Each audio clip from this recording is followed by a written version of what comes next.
congratulations mo na sa dami ng award na rin nakakalimutan sa Siyempre masaya kasi ang dami po talagang fans na pumunta pa sa harap ng stage. Malaki pong pasasalamat ko sa akin. At ikaw naman, Arjen, ano naman ang naging pakiramdam mo isang bilang kapatid para kay Daniel? Kinilig din po. Pati ikaw kinilig? Actually, parang apat nakuha ko yun. Parang wow. May klase, no? Kapatid. Si RJ o Ronel Jake ang ikalawa sa mga kapatid niyang sina Ralph at Ruana na mga anak ni Romel sa asawa niyang si Annabel Antonio. Tulad ni Daniel, pinasok na rin ni RJ ang showbiz at unang naging bahagi ng TVP Unlimited noong 2011. Huli siyang napanood bilang Young Dita Ocampo sa Apoy sa Dagat. Nalaman namin na nakita lang kayo nung ilang taon na? 17 no? 16 years old na kita yata kayo. 15. Yun ang first time yung pagkikita. Anong naging pakiramdam mo? Hindi ko pa alam na may Kuya RJ pa pala. Akala ko nung bata pa ako, nakita ko na si Kuya Rap siya si Ate Juana kasi nasa Mindanao. So, nung nagkita namin sa Greeners niya, sabi na doon daw ako matulog. So sabi, may kilala mo na si RJ. Kasi pagdating ko din, nakita ko siya. Si Kuya RJ, stop bro! Ganyan na, so parang, uy, solid.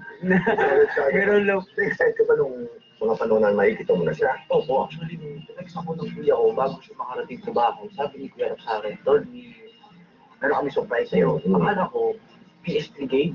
Akala na ako. Pagdating sa bahay, ito na yung surprise ko. Pagdating mo sa likod ko. Ano ito? Si Daniel, what's up, bro?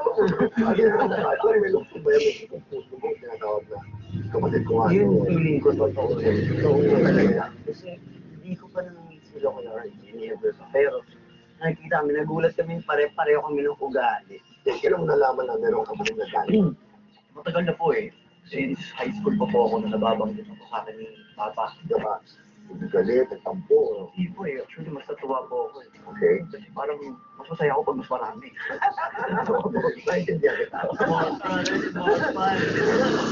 Hindi mo na ito ngayon na yung kapatid mo ay talagang isa sa pinakasikat na artista ngayon sa showbiz. Ang lakas na. Kasi nakita ko naman naiyawan sa'yo. Proud po ako kasi tinutuloy pa rin niya yung yun ang sinaunang mga pinuno namin. Anong pagkakaiba nung first time siya nakita at ngayon nakakasama ko yung nakikita mo sa akin? First time, medyo parang nagkakapaan pala sa buhok ko. Ano ba ugali dito? Ano ba kayo mga trip nito? Siguro ganun din siya sa akin. Kaya masabi sa amin nila Papa kung magkakasama kami sa buhay. Ayos nga ako dyan. Kasi ako kulit na namin, kapag nagpapapicture siya, sinusundot ko yun. Makakalimutan dahil sa pinagin sa puso mo. Walang gagalaw dahil makakaaway ka talaga hanggang dulo. Oo, siyempre. Ay, Ganun din po. Kasi yun ang tinuro sa amin. Pamilya. Lalo ikaw, anong meron kang mula wala ka sa akin? Marami. Talagang yung mga gusto ko na minsan hindi kaya muna ngayon. Pero ngayon, ako na mismo yung maayo kasi parang hindi ko naman pala kailangan to. So hindi ko na namibili. Noong araw ba nung maliit ka naisip ko na nagawa ko ng paraan para masaya ko para sa Actually, ano po eh, yung bata ko talagang sinasabi ko sa sarili ko, kahit wala pa ako nun, meron ako. Nang sinarap ako sa inyo. bahay. Opo, magkakaroon ako. Doon nagkaroon ka ng pakiramdam. Masaya, siyempre, kumbaga, ito na yun. Kasi sila niya daw spoiler. Pagka nalambingan ka, bibigay ka kagad sa mga kapatid. Hindi po siya madamot. Kailan lang po. Pinag-shopping ako mga Wow. Ganun ko ito. Hindi kasi ano po yun. Kasi alam din ho niya na kung dati hindi kami nakaka-shopping, hindi kami nakakatikim ng ganito, ganyan. Isip niya, ako rin hindi ako nakakatikim. Siyempre ngayon, natitikman ko na, bakit hindi ko i-share sa mga kapatid ko? Pero si Romenta din nyo, kailan pa ka-stricto to? Masyado na namin si Airbuds. Hindi siya mahigpit masyado, no? Okay Kasi lang naman. pa siguro, times na talagang barkada mo siya. May mga times na talagang Adjustable siya. Pero sa isang pamilya, minsan talaga hindi may iwasan. Yung tatay, nanay, may favorite na isa. Feeling ko si Ate Rowan. ito. Yan si Ate Rowan. Si Ate Juan. Yung papasunurin po siya. Ate Loren. O, yun naman ang kaligayahan ng magulang, di ba? Sa love life. Natanong ko muna ikaw, Archie. May girlfriend. Meron po. nasa showbiz pa o sa Hindi showbiz. ko. Hindi, ano ba ang type ni Daniel? Kailangan mahaba ang buhok. Hindi nyo naman pagdating sa buhok. Wala na naman. Ay, parang buhok. Pagdating. Kahit may pagkapalot. Yung mga type ng mga tipo. Yan, yan. Paano mo umalis, Daniel? Pwede dyan. Lahat ng pwedeng ibigay niya. Pero namin kasi. Opo. Kamusta siya? Okay naman. Pag nakikita ko silang dalawa talagang may chemistry. Oo, totoo yan. Gusto ko kang maging sister-in-law siya someday. Bakit? Tinanong mo na siya kung bakit sa kanya. Yan. Wala ka rito bubo.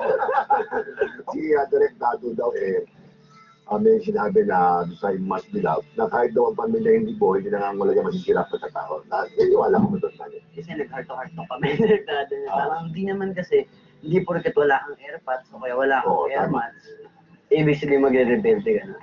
Hindi naman ko ganun yun. Kung baga, tanggapin, ganun ang buhay. In short, di ba ba? Wala naman perfectong pag. Oo. Saka mas mabuting, kung wala kang airmats, hindi ikaw maging airpods sa nanay mo, di ba? Maaari naghiwalay ang mag-asawa, pero hindi sila naghiwalay sa pagpapalaki sa inyo. Tama. Yun ang maganda sa amin. Yung first time, si Tito nyo, ba? Si Tito, yung first time na umamin na ganun pala sa ibang kasarilan, ano naging reaction niya? Actually, yung bagong dating pa lang si Tita Bibi noon sa galing sa States. Bago ko po siya pumasok ng PBB. Nagpapagabi po ako sa barbero po. Yes, sir. Ako sa TV po siya. Tapos sabi yung issue pa nakalagay. Hindi pa Bibi ng Rose Campanilla. Bakla nga ba? Nagalit ka. Sabi mo, hindi ko kaya. Tito ko yan. Maraming chicks yan. So, yan na ang showbiz. Eh, nung umaga, hindi na po ako bumalik ulit. Ikaw ang Daniel. Ako naman, parang, yung nalaman ko, okay na. Okay na. Masaya na. Wala ko. Napakabait. Oo naman. Pag-ibig talaga. I'm really proud of this boy. Oh, we see each other every time may mga get-together si Romel. And he's very respectful din yun sa batang yan. Or he just takes me as I am. So, parang Tita Bibi na Tita Bibi yan. So, for one. Ang message sa isa't isa. Proud na proud kami siya. No? Keep it up. Parang po, hindi ka magbabago. Mahal na mahal ka namin at lagi kami nandito para sa iyo. Para sa iyo, tsaka kay Kuya Rape, at Ruana sa mga kapatid ko. Nandiyan lang ako para sa iyo. Siyempre, dahil bigayan tayo. Tayong lahat nag-i-enjoy sa mga places na natin. Ako isa pagpapakita to na ada magiging ehemplo sa isang tao na walang half brother, walang half sister. Wala ako. Yan. Magkapatid Sa kayo. era mas galing ko, walang up. Kapatid mo. Yan. Dahil kasi yung dalawa. So, yo. Yo! Hindi nyo nakita yung reaction ng mga tao rito. Yung pinakita kanina, si Daniel, pilihan talaga sila. Ito pinakita pa yung tito. Yung dami na pilihan. Super kilihan. Tita? Tita ba?